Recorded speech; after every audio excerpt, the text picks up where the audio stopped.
There's only one factor to have a healthy relationship, whether it is our home, workplace, or it's a business, and that's a communication skills, the way we talk to others.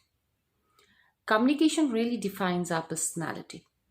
It tells that what we are, what kind of person we are. So, one misconception which people have about the communication is that a good communicator should have a good vocab and the heavy words. But the communication means to express our feelings, ideology, thinking with others in the way they understand, in the way they are comfortable. So, effective communication does not need a big heavy words to impress. The most important thing is that others should understand what we say.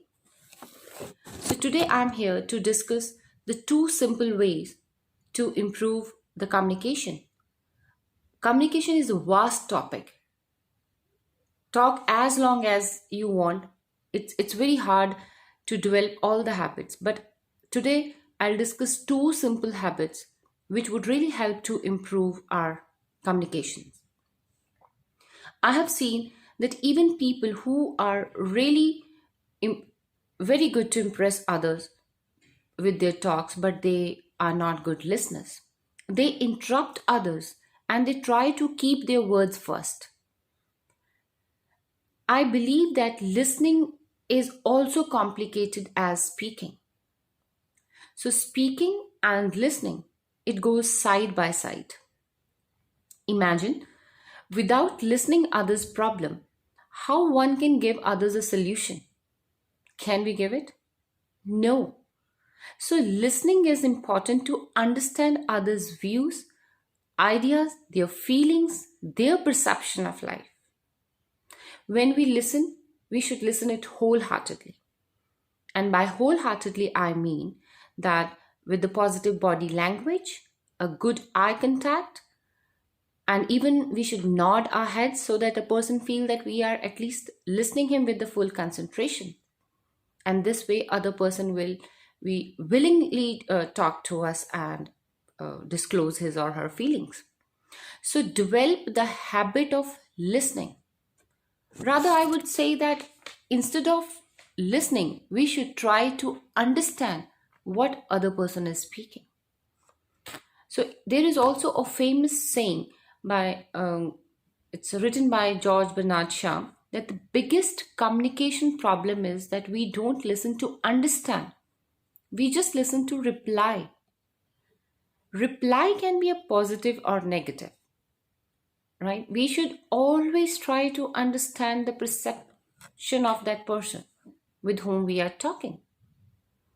And the other best way, which I feel is to improve our communication, is to think how we personally feel when other use rude or rough words and they don't give the answer the way we expect them to give. It's the same way that others feel or think when we are not up to mark. So give respect and take respect. There is no place of criticism in communication because every individual has their own perspective and we should always respect their point of view. We should always respect them.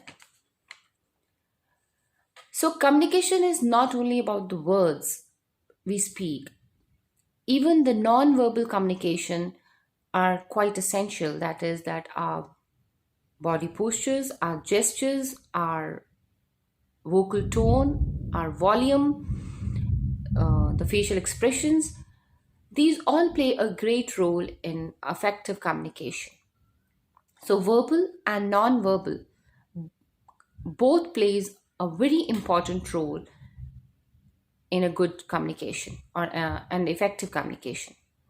Thanks for listening.